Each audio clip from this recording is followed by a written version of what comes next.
La bien-pensance contemporaine ne réussira pas à me faire prendre des vessies pour des lanternes. Les mots ont un sens, n'en déplaise à certains. Le féminisme renferme le mot femme, synonyme de finesse, beauté, délicatesse, raffinement, générosité, pardon, amour et souffrance endurée pour prix de la maternité.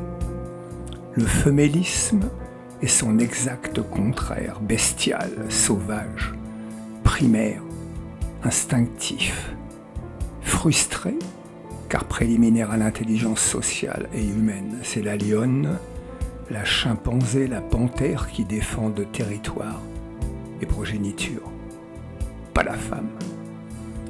Au machisme bête et méchant des années antérieures à 1970, on tente de nous faire avaler le femélisme, qui n'est autre que le machisme qui a changé de sexe. En aucun cas, il n'est féminisme, car il offenserait le mot femme lui-même. Le machisme a occupé pendant des siècles le haut du pavé par stupidité, crétinisme, courant philosophique, supériorité assise sur le contenu de la culotte plus ou moins volumineux, mais en totale opposition de phase avec la taille du cortex cérébral. Les femmes se sont battues à travers l'histoire, puis dans un barreau d'honneur sublime de la décennie 70, pour abattre ce mur de l'ignorance et de l'inégalité des sexes.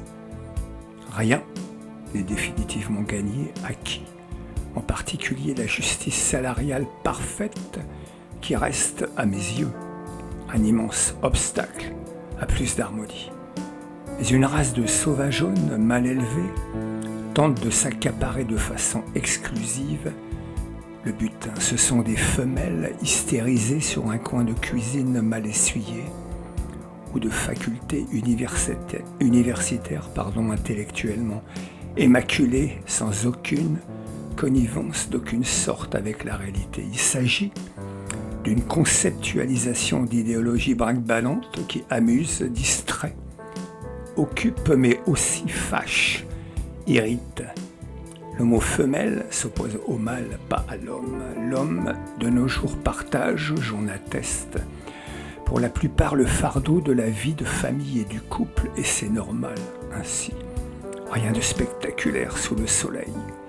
Il n'a pas été déconstruit, puis reconstruit dans un nouveau moule. Il a suivi une lente évolution de grand-mères, mères et pères, de même que du courant avisé et bienveillant de l'épouse. Les mecs ont encore des choses à faire, j'en conviens. Le travail conjoint de l'éducation et des pouvoirs publics vient donc à bout des violences faites aux femmes. C'est toujours et encore intolérable.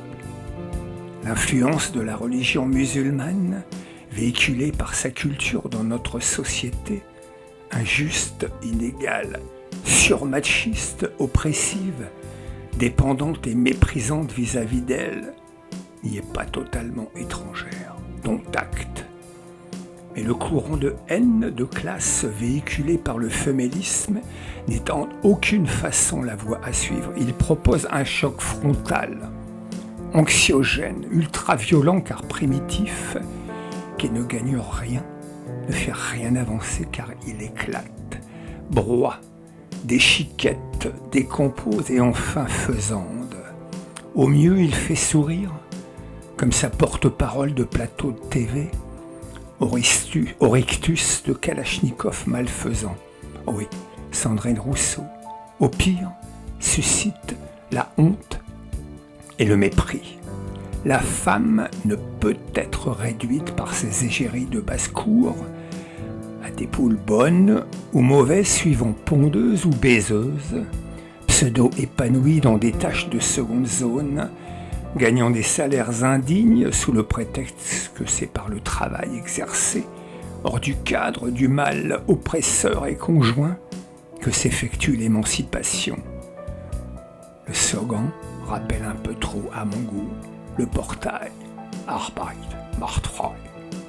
Les mecs, il vous reste certes du boulot, mais mesdames, c'est par l'intelligence aussi de votre relation humaine bienveillante depuis des millénaires, celle qui a contribué à bâtir notre humanité commune, que nous progresserons encore et toujours ensemble.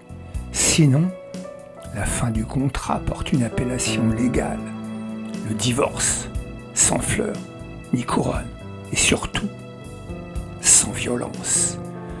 Bonobo 69 a remplacé pendant des semaines sa partenaire, tant au fourneau que sur la table allongée, les biberons et réveils la nuit, les balades du rejeton en poussette, le lave-linge, le repassage. Bonobo 69 n'est pas une intelligence artificielle ou un humanoïde du XXIe siècle.